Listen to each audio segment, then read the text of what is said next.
Hey folks, welcome back. My name is Cyrus Davis, and today I have a Destined Rivals tier list for you. We're going to sort of make it as we go here. This will be our NAIC format. And I'm in my pretty initial testing phase for this format so far, because I was focused on Portland. So I do have a pretty good idea of how good all the new decks are. I've played them all.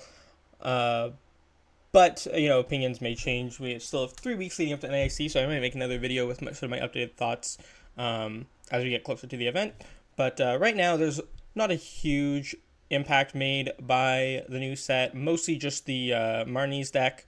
And then, there's some of the Ethan stuff is alright, but not. I don't think anything is too massively game changing other than Grimmsnarl, which is definitely very strong.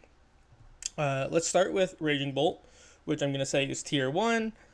Still has decent play into the other top decks like Dragon Bolt and Gardevoir, and generally is like pretty strong into Grimmsnarl as well, which is the biggest new threat. I'd say it has a pretty good time against like other like tier 2 decks like Goldango is a very good matchup for the deck. Joltik is a very, very good matchup for the deck, so just sort of some of the stuff that's in like tier 2, tier 3. We'll see if that's actually where I end up putting those when I get to those. But like the stuff that at least popularity wise has been like a tier 2, tier 3 strat. Raging Bolt is very, very solid into, and while still having like solid game plans in the top stuff. So I think Raging Bolt in tier 1 is no brainer, but still doesn't have like an amazing Gardevoir matchup. Can sort of struggle against EV Box sometimes, so not quite S tier. Honestly, isn't like super favorable in the Dragon Bolt either. I'd say it's honestly leans towards even unfavorable into Dragon Bolt, especially with the addition of Shaman, making some decks have a little bit better time against Raging Bolt than they did before, because of the Baby Raging Bolt is obviously a pretty big core to Raging Bolt's plan against like Dragon Bolt and Gardevoir. So next we have Gardevoir, which is definitely still up here in S tier probably. I mean, I'm tempted to almost drop it down to tier 1 as well, but I mean, it's S tier. Grimmsnarl is a new bad matchup that it gains, and Charizard isn't a very good matchup either, but both are very winnable still. They're not like auto losses by any means. And obviously it's Dragon Ball matchup is good, its Raging Ball matchup is good, EV Box matchup is good. The Joltik Box matchup is close at worst, but I think fine. Goldango is on one of its weaker matchups, but even that is it just has generally solid play in everything. There's nothing that like you're really that upset to play against when you're playing Gardevoir, and that's what makes it a tier S deck. If when you play a deck and no matter what your opponent flips over at the start of the game, you're relatively content, that makes it S tier, right? Grimmsnarl is probably its worst matchup, but right now I say you scan over, yeah, I feel pretty strongly that is correct. But even that matchup is very winnable. So yeah, Gardevoir definitely S tier. Straight Dragon Bolt, I'm gonna put in tier 2 now, actually, which might be a controversial take. That has been the best way to play Dragon Bolt for a while now, in my opinion at least. But Grimmsnarl and Gardevoir both being super bad matchups now. I mean, Gardevoir is definitely very winnable, but like if they play Rabsca, I think it's like pretty bad. So the new Rabsca Guardy kind of pushes Dragon Bolt down a little bit, in my opinion. If people do actually end up continuing to play that into NIC, some people might just not play the Rabsca and play a traditional Guardy build, or especially now that they have Shaman, they may not feel the Rabscas as needed. But if people do play the Rabsca list to beat Bolt, they should beat Bolt. So I think that you really want to have the Dusknoir option. Just to be able to deal with things like Rabsca and the multiple Munkadoris in the Grimmsnarl decks, which are also a struggle. So that puts Bolt Noir up here in tier 1, I'm going to say. It's about the same as Raging Bolt. We'll put it... I think Bolt is slightly better, just because it's more consistent. Dragon Bolt Dusknoir definitely lacks the consistency that straight Dragon Bolt has, but it is still, it's still Dragon Bolt, it's still very good. Gunby is very good, especially in combination with Curse Blasts, and the Dusknoir to me is more necessary now to deal with the potential Rabsca and Guardian. Obviously just improves your Gardevoir matchup in general to have the Dusknoir line. Even if you just have a Dusclops line, that's still like solid, makes that matchup better. But yeah, I think having a thicker Dusknoir line is going to be more important going to NAIC than has been in our previous format, because it does help a lot against both Grimmsnarl and Gardevoir, which are two of Dragapult's more problematic matchups. And then moving on to Dragapult Charizard, I would say is tier 2, like top of tier 2. I think that it's better than Straight Pult, but worse than Pult Dusknoir. It's probably the least consistent of the Dragapult build. It's pretty close with Dusknoir. They both play like a similar amount of like the Dusknoir line takes up about the same amount of space as the Charizard line. So you know, it's not that much less consistent, but I do think that it is a little bit harder to get everything that you want set up. Pult Dusknoir or Pult Zard has better Guardian matchup than the other Pult builds, and a better Raging Bolt matchup.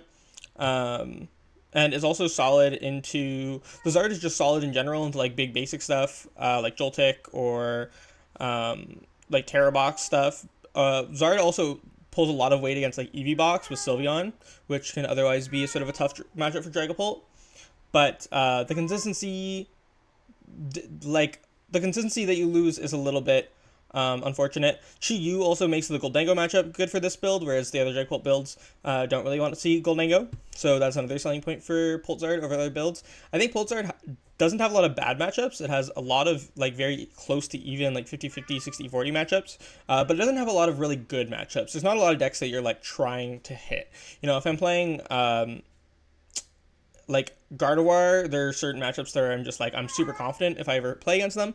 There aren't a lot of matchups like that for Pultzard. A lot of your matchups are really close, and you aren't necessarily trying to hit anything. You're just sort of well-rounded, which is a good position to be in for a deck. It's just that a lot of your losses are going to be to sort of just awkward hands, which is not ideal. Next, we have Ethan's Typhlosion, which I'm going to say is like tier 3. It definitely, I think it's not a very consistent deck. It doesn't have an amazing Dragapult matchup. It doesn't have an amazing Gardevoir matchup. It's a cool deck that can definitely compete with some of the top tier stuff. However, it just falls a little bit short out of being like actually genuinely competitively viable, especially for a big event like NAIC. Like, it's not the kind of deck that I want to be running to NAIC. I want to be running a deck that is confident into the other top tier decks. So Dragapult Pidgeot I'm skipping over. I'll put it in. I'd put it in the same spot as Pult without Pidgeot. I suppose the decks are pretty similar. The Pidgeot just makes you a little bit weaker in the early game. You have less. It's a little bit harder to set up because you have the Pidgeot taking up space where other tech cards or other consistency cards could be. But then your mid and late game, if you do get the Pidgeot set up, is stronger, right? So there's some trade off there. I think it's a little bit worse. I think Dragapult. I don't think you need the Pidgeot. I think that you can usually find what you need in the mid to late game with just like smart thinning and recon directives. But Pidgeot does shore up that mid to late game to make it a little more consistent. I would just rather have a strong early game and make sure that I get to that point. Walls, I'm going to say, is bad. It's certainly can still target a large portion of the meta, but there are some matchups that are just like outright. The Gardevoir is like almost unwinnable for the deck, and that to me is enough to make it bad. I think that even most like Pult lists, Raging Bull, like everything can beat Walls. Like Walls isn't like 100-0 anything. You have like a lot of like favorable matchups, but especially with just like certain techs make the matchups a lot harder. Like Blood Moon's really annoying when you're playing against Dragapult, or against like Grimmsnarl is also like not a great matchup. Just because the Frostlass and Munkadoris can do so much damage to your Cornerstone, which is your ideal thing to be walling them out with. Charizard can mix between attacking with like Charizard and Chi-Yu depending on what attacker you're trying to wall them out with. So most decks just have sort of built in a couple of options that can make Walls tricky to play, especially because Walls isn't entirely the most consistent deck. Charizard Pidge and Charizard Noctowl I'm going to put in the same tier as well, because they're functionally very similar, and I'm going to put them both into tier 2. They have good Gardevoir and Raging Bolt matchups and bad Dragapult matchups. The Grimmsnarl matchup's pretty decent, but not favorable by any means. It's close. I think Grimmsnarl is probably slightly favorable.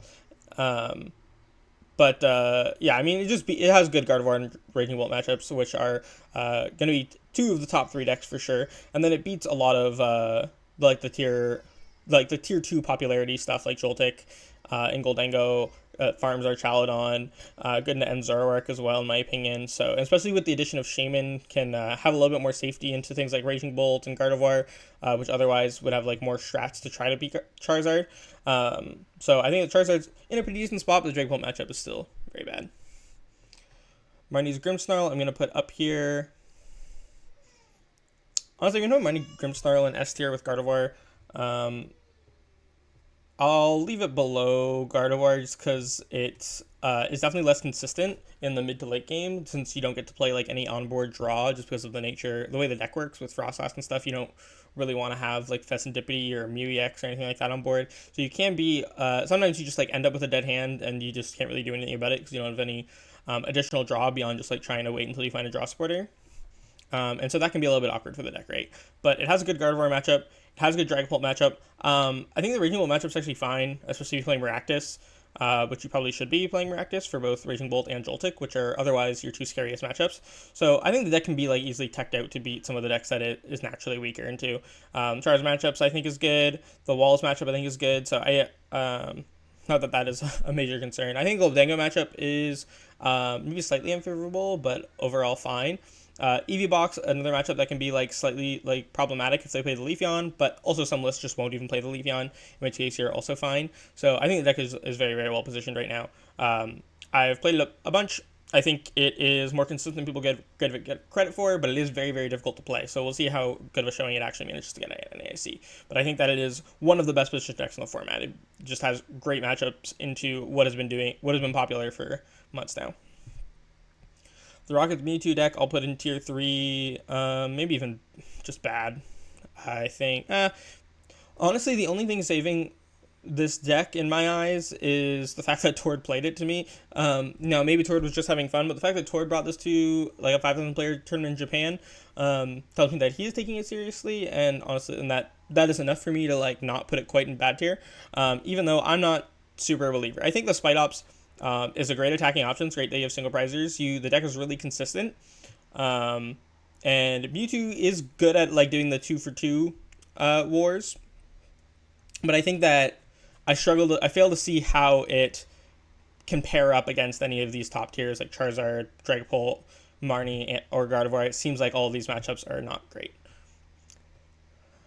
Actually, Charizard might be okay because of the Spite Ops. Crobat, Cynthia's Garchomp, Porygon. These decks are going to be... I mean, these ones I definitely think they're all bad. I think they just are not very competitive decks. They just don't have a lot going for them. They don't keep up with the top tiers at all. I'm not going to like over-explain them. I think they're just not very good. And same with like Baby Dogi. Just get a few of these out of the way here. I don't know what Archaladon... I guess it's the eventual one just to... Oh, like Monkadoris. I think Archaladon... I'll put both Archaladon builds at the top of bad tier, because I don't think Archaladon is very good into Dragapult, Gardevoir, or Charizard. Even Raging Bolt's kind of sketchy sometimes, so I don't think that Archaladon's very competitively viable right now either. Festival Lead as well will go down here in the low tiers, but above all this other stuff, I think Festival League can actually beat some stuff like Charizard is actually decent. Marnie, I mean, just the stuff that hits for weakness, it can do okay into, and then it is a pretty aggressive deck, right? Like you can take like, even against Guardy, you can take like a 2-prize turn 2 by just knocking out 2 Pokemon next to the ability, so it does have some stuff going for it, but definitely still in the bad tier here. Metagross, this is a deck I haven't played. I don't think it's very good, but I'm just going to put it unrated here. And then Slacking's also going to come down. Let's just some of these rogue decks out of the way here.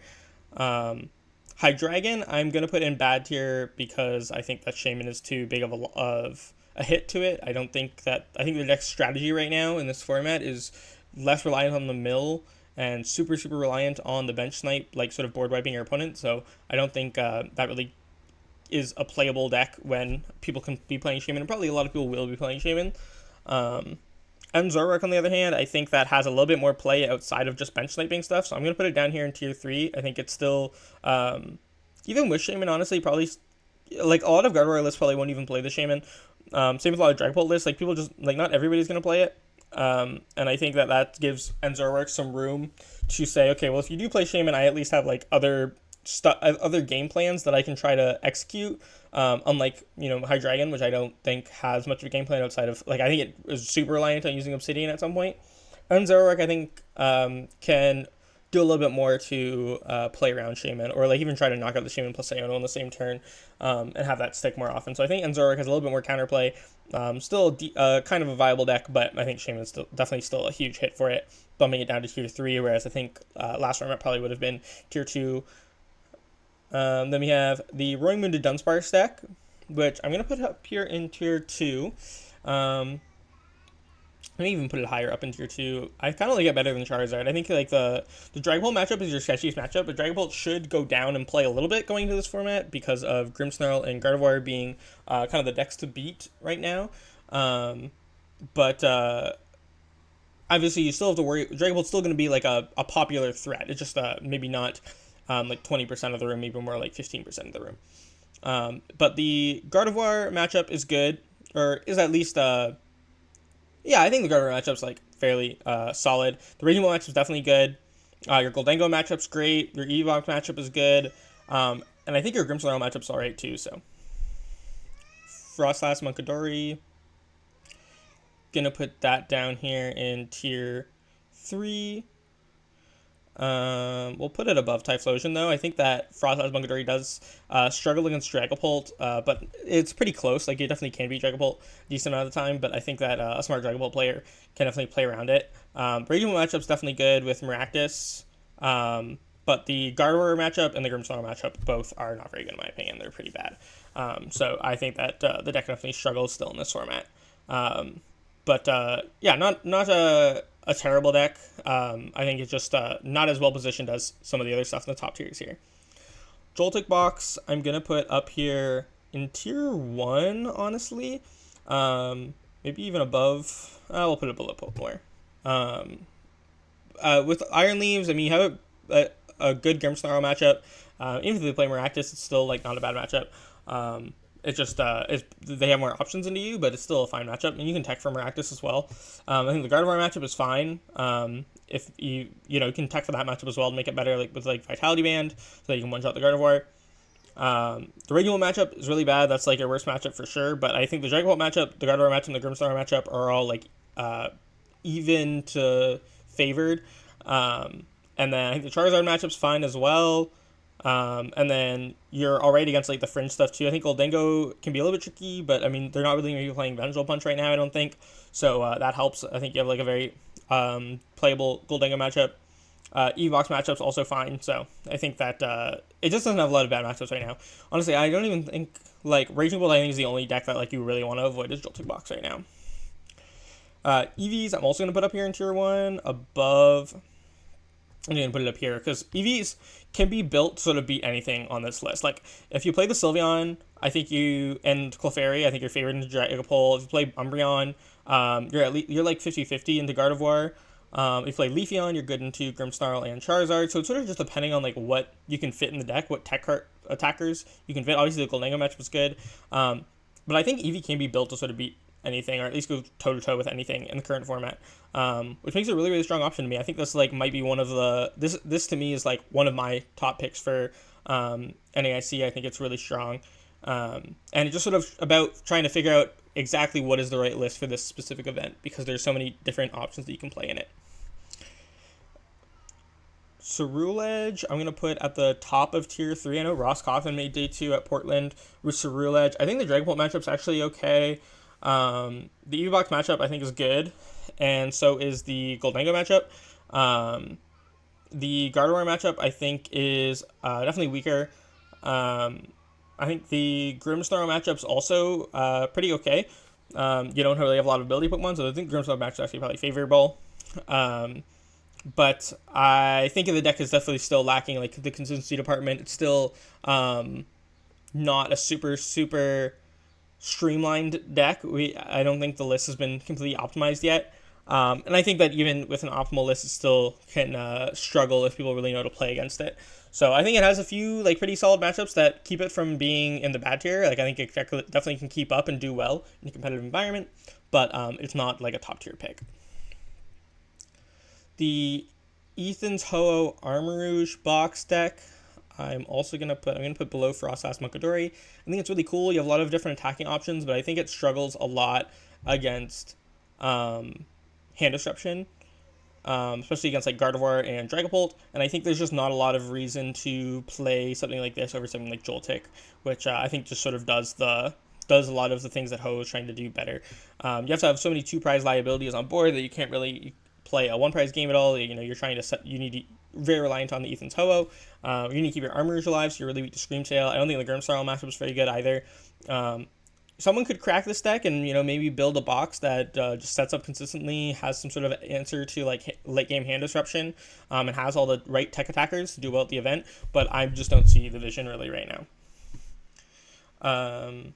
Terrapagos, Noctowl, I'll put one spot above. A decent deck, it just doesn't have. It has a bad Dragapult and a bad Gardevoir matchup, which immediately to me kind of writes it off. I think the Charizard matchup's not very good either. Everything else it can definitely keep up with.